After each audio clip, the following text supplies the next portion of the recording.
Hi hello welcome to our channel. మనం ఈరోజు చెప్పుకోబోయే స్టోరీ వచ్చేసి ఇద్దరు టీచర్స్ మధ్య లవ్ ఎలా స్టార్ట్ అయిందో తెలుసుకుందాం.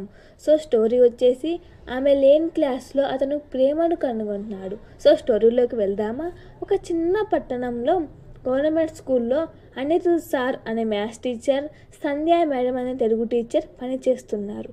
అనిరుద్ సార్ చాలా స్ట్రిక్ట్, టైంకి వచ్చేవాడు. స్టూడెంట్స్ తప్పు చేస్తే వెంటనే గమనించేవాడు. సంధ్యా మేడం మాత్రం సాఫ్ట్, స్టూడెంట్స్ని కథలతో ఆటలతో చదివించేది. ఇద్దరు ఒకే స్కూల్లో ఉన్న వారి విధానం వేరు, అందుకే చిన్న చిన్న వాగ్వాదాలు మొదలయ్యాయి. ఒకరోజు స్కూల్ ఇన్స్పెక్షన్ వచ్చింది. ఇన్స్పెక్టర్ అనిరుద్ క్లాస్కి వెళ్ళాడు. స్టూడెంట్స్ చాలా డిసిప్లిన్గా ఉన్నారు, కానీ ఫియర్తో ఉన్నారు. తర్వాత సంధ్యా క్లాస్కు వెళ్ళారు. అక్కడ నవ్వులు, కథలు, స్టూడెంట్స్ హ్యాపీగా ఉన్నారు, కానీ కొంచెం అల్లరి. ఇన్స్పెక్టర్ ఇద్దరు స్టైల్ మంచిగా ఉంది, కానీ ఇద్దరు టీచింగ్ మ్యాచ్ చేస్తే ఇంకా పర్ఫెక్ట్గా మారిద్ది. ఇది స్టూడెంట్స్కి చాలా అవసరం అన్నాడు. అది విని ఇద్దరు ఒకరినొకరు కొత్తగా అర్థం చేసుకోవడం మొదలుపెట్టారు. అలా కాలం గడుస్తూ ఉండగా ఒకరోజు సంధ్యా మేడం అనారోగ్యంగా స్కూల్కి రాలేదు. అప్పుడు అనిరుద్ సార్ ఆమె క్లాస్ కూడా చూసుకున్నాడు. అక్కడ పిల్లలు, మేడం లాంటి వారు ఎవరు ఉండరు సార్, మాకు అమ్మ లాంటి వారు అని చెప్పారు. ఆ మాటలు విని అనిరుద్ సార్ మాటలు కదిలింది. తర్వాత రోజు సంధ్యా మేడం వచ్చేసరికి అనిరుద్ సార్ ఆమెకి కాఫీ ఇచ్చి, మీరు లేకపోతే ఈ స్కూల్కి కలలేదు అన్నాడు.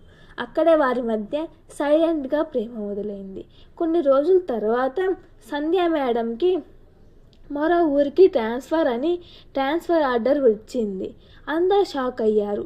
అనిరుద్ సార్ మాత్రం తన మనసులో మాట చెప్పుకోలేకపోయాడు, కానీ లేట్ అయింది కూడా. సంధ్య వెళ్ళే రోజు సార్ డెసిషన్ తీసుకున్నారు. ఏమిటంటే, మీరు డిసిప్లిన్ నేర్పించారు, నాకు మాత్రం ప్రేమగా మారింది అనే నోట్ ఇచ్చాడు. సంధ్య నవ్వుతూ వెళ్ళిపోయింది.